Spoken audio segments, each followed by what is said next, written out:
15 août, 2 heures du matin, chaleur étouffante. Moins vous arrivez à vous endormir, plus ça vous énerve.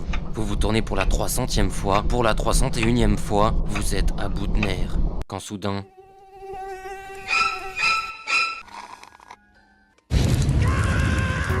Si les piqûres, les rougeurs, les démangeaisons vous rendent fou, sachez que ça n'est rien face au constat suivant. Le paludisme que transporte le moustique aurait tué la moitié des personnes qui ont déjà vécu sur Terre. This man has acquired malaria from the bite of an infected mosquito.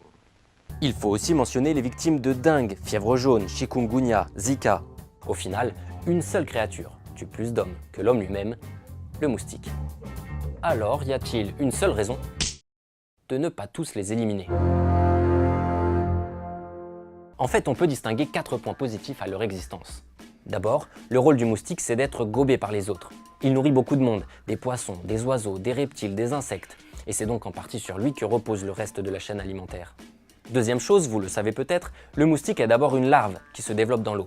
Pour se nourrir et grandir, elle filtre cette eau et la débarrasse des bactéries qui s'y trouvent. Ainsi, les larves de moustiques vont dépolluer leur environnement. Troisièmement, la pollinisation. Contrairement à ce que l'on croit, le moustique ne se nourrit pas vraiment de sang. Sur les 3500 espèces, seulement 6% piquent effectivement les humains. Et dans ces 6%, seules les femelles le font. She hungrily punches right through the skin and sucks her victim's blood. Et elles ne le font pas pour manger, mais pour apporter des protéines à leurs œufs. Car en réalité, pour voler, le moustique a lui besoin de sucre, et c'est là qu'il est utile à son environnement. En passant de fleur en fleur pour récupérer ce sucre, il va les polliniser, c'est-à-dire permettre leur fécondation. Il existe enfin un 4e élément qui suscite l'intérêt des chercheurs. Lorsqu'il nous pique, le moustique commence par nous injecter de la salive. Ça lui sert à endormir la plaie afin d'éviter qu'on l'écrase alors qu'il s'y trouve encore, et ça lui sert aussi à diluer le sang pour que celui-ci puisse remonter facilement dans sa trompe sans coaguler. Or, ces produits contenus dans la salive du moustique peuvent avoir un intérêt pour la médecine. Les anticoagulants sont notamment utiles face aux maladies cardiovasculaires, lorsqu'on cherche à éviter qu'un caillot ne se forme dans les artères par exemple. Many problems related to the clotting process remain unsolved. Bon, tout ça c'est très intéressant, mais avouons-le, c'est quand même assez faible par rapport aux dégâts provoqués par le moustique. Après tout, les moustiques pourraient être remplacés par autre chose dans la chaîne alimentaire. Les larves ne sont pas indispensables à la qualité de l'eau. La pollinisation, on le sait, c'est avant tout grâce aux abeilles, et les intérêts pour la médecine restent assez hypothétiques. Today, we do not know.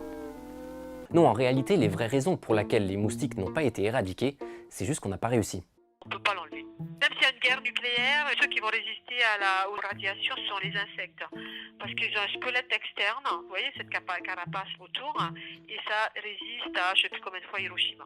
Par ailleurs, aucun produit n'a réussi à lutter contre les moustiques de manière durable. On met des insecticides. Comme le temps de génération d'un moustique, c'est à peu près de l'ordre de 2 semaines, 3 semaines. Nous, on fait une génération en 25 ans, ce qui fait qu'en fait, ils vont s'adapter beaucoup plus vite que nous. Donc, si un insecticide, on pulvérise, eh bien, on ne va pas tuer tout le monde.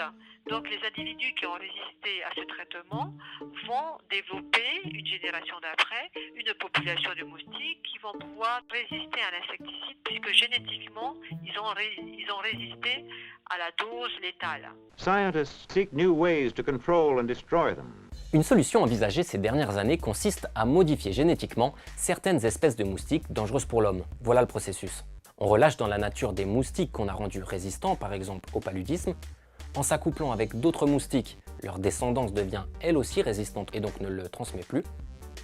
Et après quelques générations, toute l'espèce de moustique devient inoffensive pour l'homme. De la même manière, on peut décider de modifier leurs gènes de façon à bloquer leur développement, ce qui fait que tous les petits moustiques ensuite engendrés meurent très vite et que l'espèce finit par disparaître. Mais ces techniques, même si elles sont prometteuses, coûtent encore très cher et ne sont pas totalement maîtrisées. Despite our efforts, the mosquito's life cycle goes on. Finalement, admettons qu'on arrive un jour à se débarrasser des moustiques. Est-ce que c'est vraiment un risque que l'on veut prendre? Parce qu'on le sait, la nature a horreur du vide et on ne sait pas ce qui pourrait le remplacer. Ça peut être quelque chose de pire, ça peut être une abeille tueuse, ça peut être autre chose. Et sans même parler d'abeilles tueuses, il y a un autre danger potentiel pour l'environnement cette fois. C'est l'homme lui-même.